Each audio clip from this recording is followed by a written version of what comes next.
80% Arms fights back. Let's go ahead and talk about it.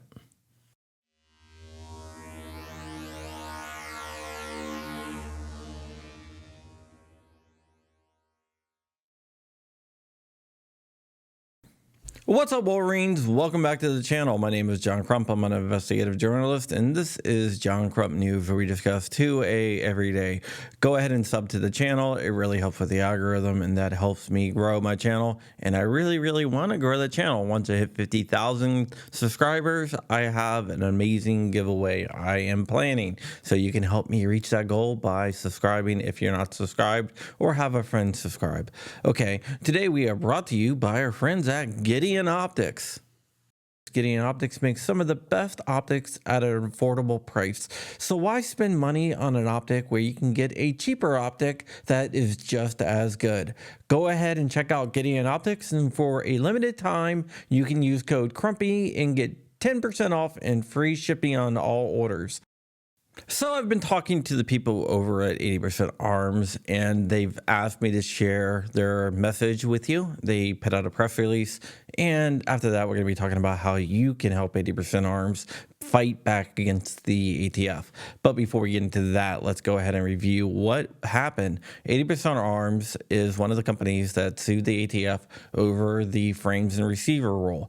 They won an injunction, and then eventually the whole rule got vacated. That went up to the Supreme Court, which stayed the vacator of the rule, and then 80% Arms and Defense Distributed went back to District Court Judge Reed O'Connor, who issued another preliminary injunction for 80% Arms and Defense Distributed. The Department of Justice went back to the Supreme Court and asked them to place a stay on the preliminary injunction. Judge Alito granted a stay until October 16th at 5 p.m. By that time, the Supreme Court will have decided whether to extend the preliminary injunction or not. 80% Arms got in touch with me, and they would like me to share this message with you. And after that, I'm going to tell you how you can help them out and what I think about it. So let's go ahead and read their press release. On October 6, 2023, the Supreme Court, an institution we hold in the highest regards, cast a shadow on our freedom. They are temporarily halting protections from the District Court and the Fifth Circuit Court of Appeals, enabling the Biden administration's enforcement of the new frames and receiver regulations. Justice Samuel Alito granted the government a stay on our injunction until October 16th, 5 p.m. EDT, allowing time for a more detailed court review of our case. Despite the ruling, we are still accepting and processing orders. Before the SCOTUS stay, the Fifth Circuit Court of Appeals upheld our right to sell jigs and receivers.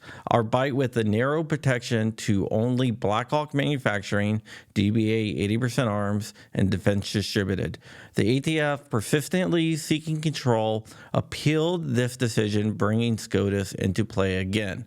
Despite decades of precedents, determination letters, and lawful 80% product sales, the ATF aims to bankrupt our industry, insisting on immediate sales halt and weaving a hysteric narrative of business risk. While ignoring the unlawfulness of their new rule, the historical significance of privately manufactured firearms, PMFs, and the responsible use by the majority of PMF owners. They insist sales must cease immediately, refusing to allow for an orderly conclusion to the litigation to see who emerges victorious. They are acutely aware that bankrupting companies before the litigation concludes ensures their victory. At 80% Arms, we stand resilient, committed to providing Americans with firearm building tools and defending Second Amendment rights. This fight is just not about parts. It is about safeguarding American freedom against the ATF's attempt to label kits as firearms and circumvent Congress and the Gun Control Act.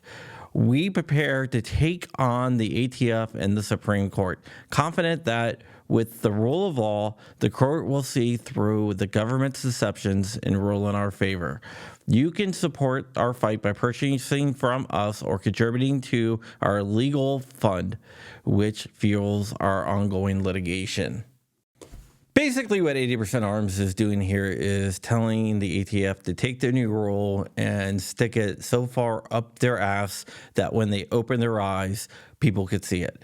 So that is a good thing, and you can help them complete this goal by going to 80% Arms and buying a kit.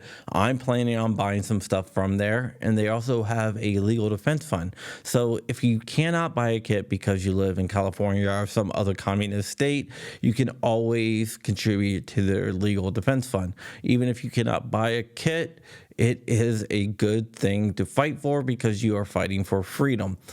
Once we meet the frames and receiver rule at a national level, we can start working on the state level. One day, California law will be wiped out because it is unconstitutional.